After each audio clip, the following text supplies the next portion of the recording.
Some snapshots are forever, especially when they spread positivity around India's millions. Take, for instance, a freeze frame of badminton star Saina Nehwal arms aloft after her victory over PV Sindhu. You can almost hear her scream with relief and delight. Or, for that matter, the picture of 16-year-old Manu Bhaker breaking into an impish smile after winning the women's 10 meters air pistol. More than 24 hours after the curtain came down on one of India's most memorable campaigns in an overseas edition of the Commonwealth Games, the mind's eye continues to play moving images of the star of India's table tennis campaign, Manu Bhaker, train her eyes on the tricolour, pride bursting forth as she sings the national anthem. Wrestler Vinesh Phogat's effortless cruise, veteran boxer MC Mary Com's wide grin at being named winner of the final, Neeraj Chopra making little fuss upon winning javelin throw gold but greeting each of his competitors, and rapid-fire pistol prodigy Anish Bhanwale, India's youngest gold medalist, calmly shooting 5/5 to confirm his crown, are part of the images that come floating. The Indian boxing contingent during the Commonwealth Games. Image courtesy, Twitter/@BFE_official. There are more powerful visuals when the heart demands the mind to stay in replay mode. Muhammad Anas Yahya powering to victory in the 400-meter semi-finals and not slowing down till after a good 20 meters, 18-year-old Hima Das entering the women's 400 meters final. Discus throwers Seema Punia and Navjeet Kaur Dhillon, as well Jinson Johnson, who broke the men's 1,500 meters national record, were terrific.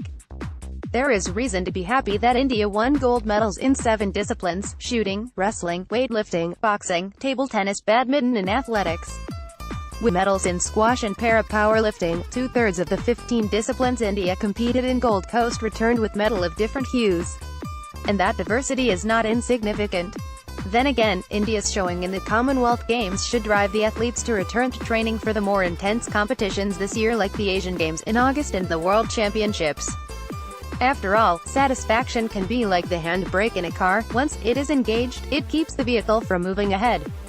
First and foremost, it is important to see that nearly all of the success has come in sports where India been stronger than other Commonwealth nations. It is easy, for instance, to say wrestling, with its 100% medal record for the 12 grapplers, was the most productive unit in the Indian contingent. However, that would be overlooking the inability of the Babita Kumari Phogat, Pooja Danda and Olympic bronze medalist Sakshi Malik to justify favoritism and win gold.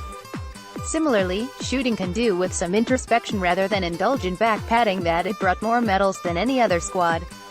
Of course, things have looked up since Rio, but there are quite a few events in which Indians could have done better. For instance, Mehuli Ghosh let the 10 meters air rifle gold slip from her grasp, not realizing that there was a shoot-off and changing stance. Chain Singh and Gagan Narang were not among the medals in the men's 50 meters prone. Nor was Anya Mudgel in the women's event. Anchor Middle lost his grip on the double trap gold and settled for bronze medal.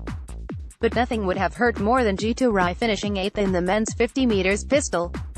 Weightlifting, in which India landed 9 medals including 5 gold, could have done with more athletes getting among the medals.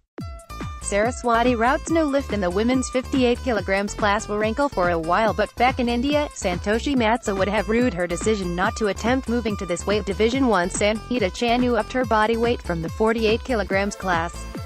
Boxing officials would be making a mistake if they gloss over the defeats of Pinky Jangra, 51 kg, and Sarita Devi, 60 kg.